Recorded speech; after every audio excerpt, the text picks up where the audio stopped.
Hello my BL lovers, मैं आपके लिए एक बीएल मांगा लेके आई हूँ और ये बहुत ज़्यादा इंटरेस्टिंग और एक हॉरर मांगा है। तो please subscribe for next part. तो चलिए अब स्टार्ट करते हैं हमारे मांगा को। स्टार्टिंग में हमें कोई दिखाया जाता है जो कि एक पिल को, एक टैबलेट को अपने हाथों में लिया होता है, और दूसरे पार्ट में हमें दिखाया जाता है कि एक मॉन्स्टर जैसी चीज़ खिड़कियों को तोड़कर अंदर आने की कोशिश कर रही होती है और उसके कांच उसे भी चुभ रहे होते हैं। इस सब को देखकर एक पुलिस ऑफिसर कहता है, ये सब आखिर चीज़ क्या है। एक बैकग्राउंड वॉइस में हमें सुनाई देता है, ये दुनिया एक अजीब डर, एक घबराहट में घिर चुकी है जो कि इससे पहले कभी भी नहीं हुआ। हर कोई डरा हुआ, घबरा रहा, इधर उधर भाग रहा होता है। तभी एक अनाउंसमेंट सुनाई देती है, प्लीज़ सब लोग ध्यान दीजिए, सारे टीचर्स और सारे बच्चे, ये इमरजेंसी है, तो इसीलिए इमरजेंसी शेल्टर की तरफ जाइए, वहाँ सब लोग सुरक्षित रहेंगे। हर जगह खून और कांच की टूटी हुई खिड़कियाँ। इस सारे नज़ारे को एक आदमी देखकर बहुत डर जाता है। वो आदमी कहता है, सब लोग चले गए, तुम अपनी आंखें मत खोलना। और वो लड़का देखता है और हमें एक बैकग्राउंड में फिर से एक आवाज़ सुनाई देती है, जब एक बुरा सपना हकीकत बनने लगती है, जब जिंदगी बेमतलब बनने लगती है। मैं तुम्हें देख रहा हूँ, उस गहरे अंधेरे से। इसी के साथ हमारी मेन लीड की आंखें खुल जाती हैं एक डर के साथ। वो पैनिक करने लगता है इस चीज़ से और कहता है, आखिर ये क्या था। तो उसका वो सपना था डरावना सा, बट अब आगे देखने के लिए, जानने के लिए आपको आगे देखना पड़ेगा। इसके बाद हमें एक लेडी दिखाई जाती है जो कि टूटे हुए कांचों को साफ कर रही होती है। उसे टेबल के नीचे एक पेपर मिलता है जो कि एक पेपर से बनी फॉक्स होती है, और वो कहती है, ये तो एक लोमड़ी है, ध्यान से देख लेना, ये लोमड़ी इसमें बहुत ज़्यादा एक रोल करने वाली है। तो ये हमारी मेन स्टोरी अब स्टार्ट होती है। हमें एक लड़की दिखाई जाती है जो कि अपने रूम में एक टैबलेट को देख रही होती है। वो उसे निकालती है और उस टेबलेट को ले लेती है। बाहर से उसकी मॉम आवाज़ देती है, बाहर आओ और अपना ब्रेकफास्ट कर लो। वो लड़की ये सुनती है और जाने लगती है। उसकी मॉम कहती है, आज मैंने तुम्हें तुम्हारा मनपसंद सूप बनाया है, डम्पलिंग्स का, जाओ अपना मुंह धो लो और अपने दांतों को ब्रश कर लो। उसकी मॉम देखती है, वो बिल्कुल शांत आकर के बैठ चुकी है। उसकी मॉम कहती है, यू आके तुम्हें। वो लड़की कहती है, मॉम मैं स्कूल जा रही हूँ आज। ये देखकर उसकी मॉम थोड़ी हैरान होती है और कहती है, थोड़ा और लो। उसकी मॉम के हाथों पर दिखाए जाते हैं चोट और घाव के निशान, जिन पर बैंडेजेस लगी होती है। वो लड़की इनको देख रही होती है और घबराहट में पूछती है, ये आखिर आपके हाथों को क्या हुआ।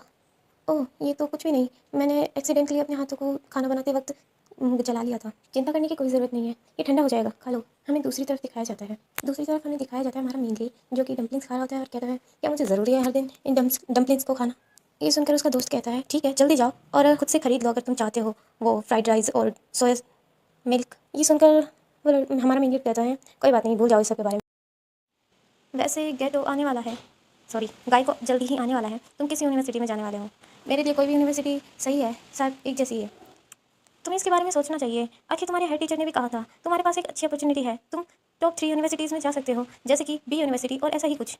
ऐसा सुनकर वो लड़का अपनी चपस्टिक को रखता है, वहाँ से उठता है और कहता है, मुझे अभी जाने की ज़रूरत है। ऐसा सुनकर दूसरा लड़का कहता है, ठीक है तुम इस पर सोचना ज़रूर, लेकिन किस लिए, अगर मैं तुम्हारे साथ नहीं रहूँगा तो तुम्हें भी नहीं पता कि तुम खुद का ख्याल कैसे रखोगे। ऐसा सुनकर वो लड़का कहता है, मेरे प्यार कियो, तुम्हारा बड़ा भाई होने की वजह से मैं इस चीज़ के लिए सॉरी फील करता हूँ, तुम्हें इन सब चीज़ों के बीच में खींचने के लिए। हालांकि तुम खुद से इस हेल से निकल सकते हो, मैं अपने आप को जिंदा रखने की पूरी कोशिश करूँगा। ऐसा सुनकर वो लड़का अपने भाई को सीरियस लुक से देखने लगता है, जिससे वो डर जाता है। हालांकि मेरा भाई भी जब ऐसे देखता है तो मैं भी डर जाती हूँ। जाते हुए वो कहकर जाता है कि तुम स्ट्रीमर को वापस देना भूल मत जाना। उसी के जाते के साथ वो अपनी सांस लेता है और कहता है, इन दिनों वो कुछ ज़्यादा ही गुस्सा करने लगा है। मुझे लगता है शायद ये इसलिए है क्योंकि वो पढ़ाई का दबाव महसूस कर रहा है। अगले सीन में हमें वही लड़की दिखाई जाती है जो कि क्लास के डोर के बाहर खड़ी होती है। वो डोर के ऊपर देख रही होती है एक बकेट को जो कि पानी से भरी होती है। वो आगे बढ़ती है, तभी उसके कंधे पर कोई हाथ रखता है। हे क्यों यू, ये तुम हो। मैंने देखा तुम यहाँ पर हो, वैसे तुम्हें काफ़ी वक्त से नहीं देखा मैंने। तुम अंदर क्यों नहीं जा रही हो, सब लोग तुम्हें मिस कर रहे थे, चलो अंदर चलो। ऐसा बोलकर वो लड़की उसे अंदर धक्का दे देती है और वो बकेट उसके ऊपर गिर जाती है। सही बोलूँ तो ये लोग उसे बुली कर रहे हैं और इसी वजह से वो स्कूल भी नहीं आती थी बहुत पहले। हमें दूसरे सीन में दिखाया जाता है कि उसकी मदर उस कप को साफ़ कर रही होती है और उसकी मदर कहती है, मेरी छोटी बच्ची, वो हमेशा कप को बाहर रखना भूल जाती है। वो ये वही पार्ट है जो हमने पहले देखा था। वो कांच के टुकड़ों को साफ कर रही होती है और उसे वही पेपर फॉक्स मिलती है, जिसे देखकर वो बहुत क्यूट बोलती है। फिर से हम हमारे उसी पार्ट पर आ जाते हैं जहाँ पर वो लड़की यूं गीली हो चुकी होती है और इसे देखकर सब लोग उस पर हंस रहे होते हैं। वो लड़की भी उसका मजाक बना रही होती है, मुफ्त में शावर मिल गया, कितनी बेचारी लड़की है, हे चुप करो। वो पूरी तरह से भीग चुकी थी लेकिन फिर भी चुपचाप अपनी सीट पर जा रही थी।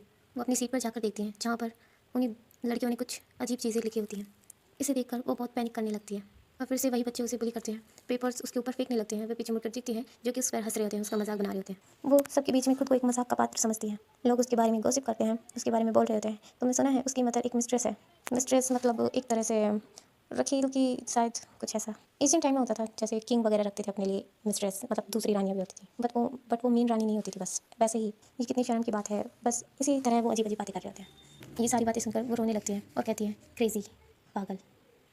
वो सब पागल हो गए हैं, सबके सब पागल हो गए हैं। ऐसा कहकर वो वहाँ से भागने लगती है और भागते भागते वो हमारे मेन लीड से टकरा जाती है। ये सेकंड मेन लीड है हमारा, मैं बताना भूल गई थी। वो उसे देखकर कहता है, क्या तुम ठीक हो? तुम पूरी तरह भीग चुकी हो, क्या मैं तुम्हारी कोई मदद करूँ? लेकिन वो लड़की इतनी घबराई और इतनी पैनिक कर रही थी कि वो उसे झटक कर सीधा वॉशरूम की तरफ चली जाती है और वहाँ जाकर खुद को लॉक कर लेती है। वो खुद से सवाल कर रही होती है, क्यों, मैं ही क्यों, जब मैं पूरी तरह एक डरपोक बन चुकी हूँ।